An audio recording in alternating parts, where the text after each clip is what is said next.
Welcome today about congenital heart defect that is called coarctation of the aorta.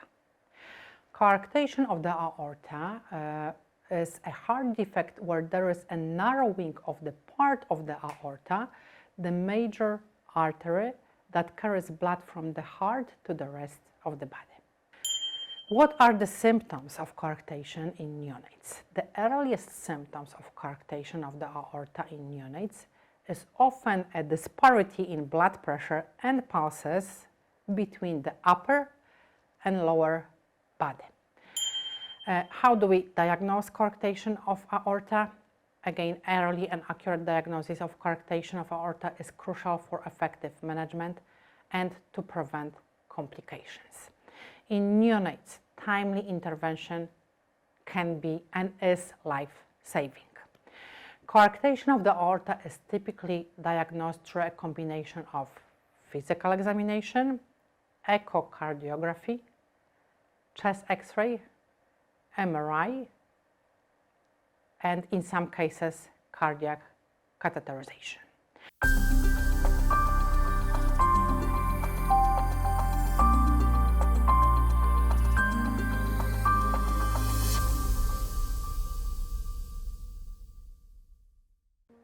Welcome today about congenital heart defect that is called coarctation of the aorta.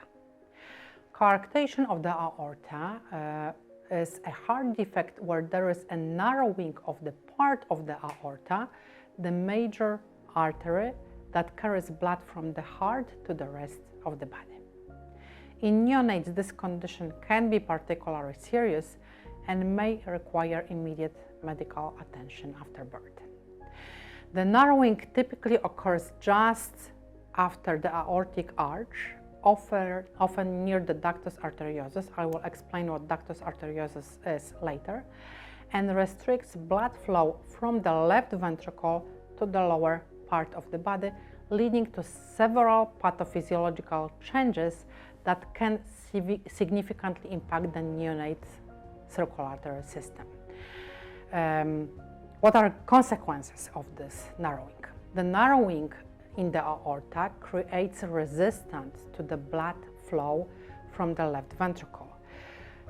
Then, to maintain cardiac output because of the narrowing, the left ventricle must pump harder to overcome this increased resistance, leading to left ventricular hypertrophy, so enlargement of the muscle, left side of the differential blood flow and pressure. Above the coarctation, blood pressure is higher, leading to increased perfusion in the head and upper body, and this can cause systemic hypertension in the upper extremities, while below coarctation, below the narrowing, blood flow is reduced, resulting in a lower blood pressure and diminished perfusion to the lower part of the body, including kidneys, intestines, lower limbs.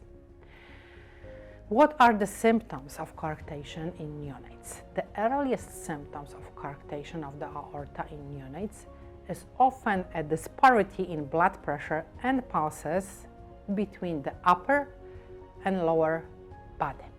So high pressure, as I mentioned, in the arteries above the coarctation arms, and lower pressure in the arteries below it, legs. The discrepancy in pulses is due to reduced, again, blood flow to the lower body.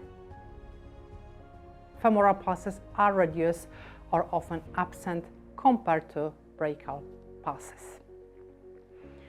Other early symptoms of coarctation of aorta: respiratory distress. Many newborns with coarctation may have trouble breathing as their bodies struggle to get enough oxygenated blood circulating. Rapid or labored breathing may indicate that the heart is working harder than normal, which can lead to fluid buildup in the lungs, which is called pulmonary congestion. Frequently, those babies are feeding very poorly because feeding requires energy, and with coarctation of aorta, there is an extra effort put into circulation, and that can make it difficult for babies to feed properly. This can lead to fatigue, infants become sweaty, breathless during feeding. Poor feeding leads to poor weight gain and eventually failure to thrive. Then another symptom, cyanosis or bluish discoloration of the skin may be visible, again particularly in the lower half of the body, if blood flow is significantly restricted. This occurs because oxygenated blood cannot reach all those lower body areas efficiently. Symptoms that can appear a little bit later if coarctation is not recognized and treated are congestive heart failure.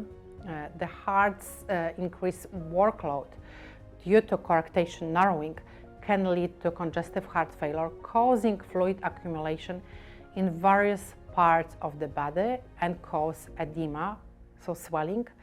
It can cause enlarged liver, that is called hepatomegaly, or fluid buildup in the abdomen, that is called ascites.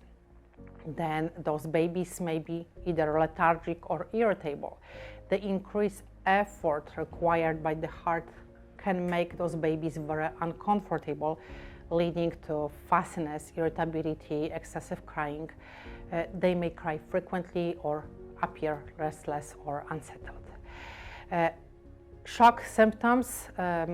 Shock indicates very serious condition. In cases of severe coarctation, severe narrowing, the narrowing can lead to compromised perfusion and potentially shock if not promptly managed.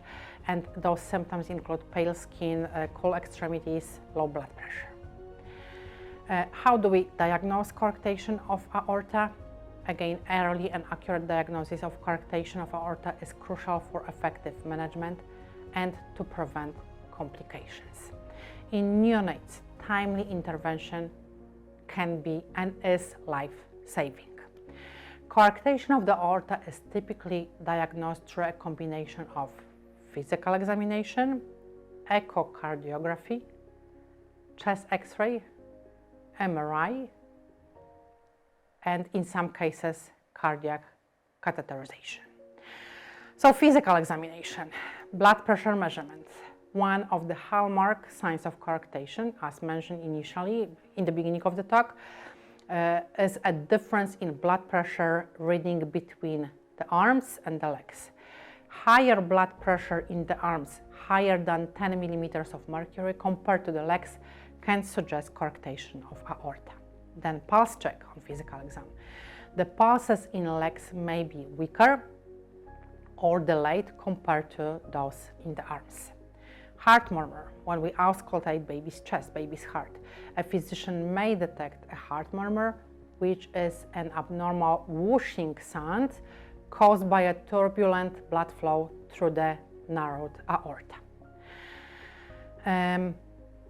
Imaging studies and echocardiogram. This is often the first imaging test that is used if we suspect coarctation of the aorta. It utilizes ultrasound waves to create detailed images of the heart and aorta, and echocardiogram can reveal the location and severity of the narrowing, as well as any associated eventual heart defects. Chest X-ray, while not as detailed as other imaging studies, a chest X-ray can show enlarged heart.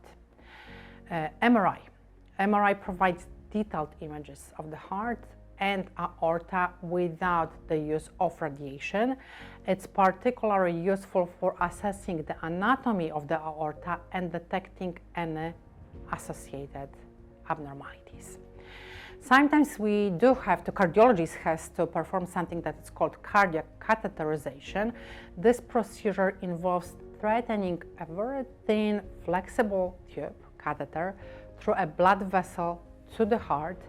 It allows for direct measurement of the blood pressures within the heart and aorta, providing critical and diligent information about the pressure gradient across the narrow segment of the aorta. It can also be used to perform angiography, where a contrast dye is injected through that catheter to visualize the blood vessels more clearly if needed. Some additional tests, sometimes doctors can order EKG. This test records electrical activity of the heart, and it can reveal signs of heart strain or hypertrophy, in this case left side of the heart, thickening of the heart muscle, which may occur due to coarctation of aorta. And pulse oximetry. This non-invasive test measures the oxygen saturation of the blood. It can help detect any discrepancies in oxygen levels between different parts of the body, upper extremity, lower extremity, which may be also indicative of coarctation of the aorta.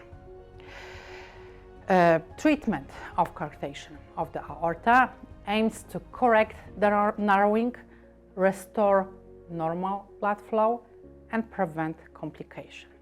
The approach to treatment depends on the severity of the narrowing, how narrow the segment is, the presence of symptoms, and the patient's age. Before talking about treatment, surgical treatment of coarctation of the aorta, I would like to mention Ductus arteriosus and explain why it plays a critical role in the context of congenital heart defects like coarctation of the aorta. The ductus arteriosus is a temporary blood vessel that connects the pulmonary artery that brings blood to the lungs to get oxygen to the descending aorta in fetuses, allowing blood to bypass the lungs, because lungs are not used in utero, they are filled with fluid, and fetus is receiving oxygen only through the placental vessels. After birth, when the baby takes first breath and air sacs open up, this vessel typically closes within 24 to 48 hours, and blood flows directly to the lungs because now baby is breathing. However, in case of coarctation of aorta, the PDA, the connection between aorta and pulmonary artery, becomes crucial for several reasons. Number one, it maintains blood flow beyond the narrow segment. In coarctation, especially when severe, blood flow beyond the point of narrowing in the aorta is significantly restricted, right? The PDA, if it stays open, PDA stands for patent ductus arteriosus, can provide alternative pathway for blood to reach the lower part of the body. So when the PDA is open, it can help bypass the narrow aortic segment, allowing blood to flow from the pulmonary artery into the descending aorta and reach vital organs in the lower body. Then it stabilizes blood pressure in the lower body by allowing to bypass the constricted area of the aorta. PDA also helps to stabilize blood pressure in the lower extremities, preventing some of the most severe symptoms and complications associated with coarctation of the aorta. The PDA also helps to reduce the workload on the left ventricle, which otherwise has to pump harder to force blood through the narrowed area, risking heart failure. While PDA remains open, neonates with coarctation may not display immediate severe symptoms, as the blood flow through the PDA compensates for the aortic narrowing. However, once PDA closes, symptoms can worsen rapidly.